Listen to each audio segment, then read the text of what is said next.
Quand je vous dis Hadès, à quoi vous pensez? Un dieu sombre, cruel, le diable grec, tapi dans les flammes à comploter contre les héros. C'est l'image qu'on a tous en tête. Le problème, c'est qu'elle est presque entièrement fausse. Aujourd'hui, on rétablit la vérité.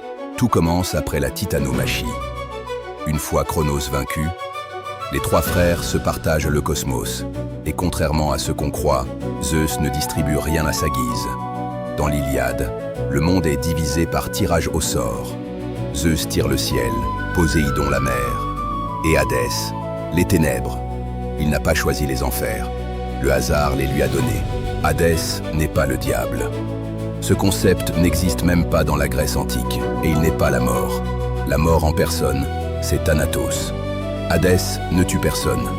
Il gouverne les âmes une fois arrivé.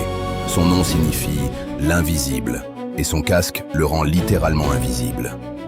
Son pouvoir, ce n'est pas la terreur, c'est la discrétion. Mais il a enlevé Perséphone.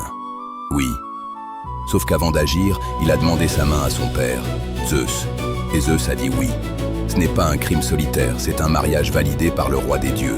Et Perséphone ne devient pas une esclave, elle devient reine des enfers. Chaque année, Hadès la laisse repartir, comme convenu. Un tyran ne ferait pas ça. Comparons.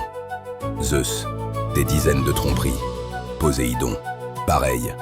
Hadès, deux écarts dans toute la mythologie. Le dieu qu'on a transformé en monstre est, de très loin, le mari le plus fidèle de l'Olympe. L'ironie est totale, et ceux qu'il punit ne sont pas des innocents.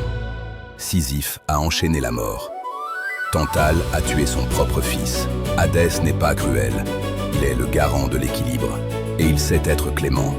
À Orphée, il accorde une seconde chance pour récupérer Eurydice. À Héraclès, il prête Cerbère, à condition de le maîtriser sans armes. Un dieu juste, pas un sadique. Les Grecs lui donnaient un autre nom, Pluton, le riche. Car tout ce qui nourrit l'humanité vient du sous-sol.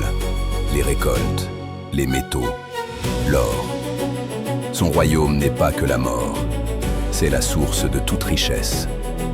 On le craignait tellement qu'on évitait de prononcer son nom. Alors, pourquoi cette réputation? Parce que la pop culture moderne en a fait un méchant comploteur.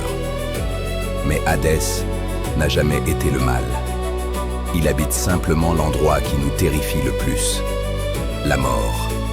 On ne le déteste pas pour ce qu'il a fait, on le déteste pour ce qu'il représente. Team Hadès ou Team Zeus?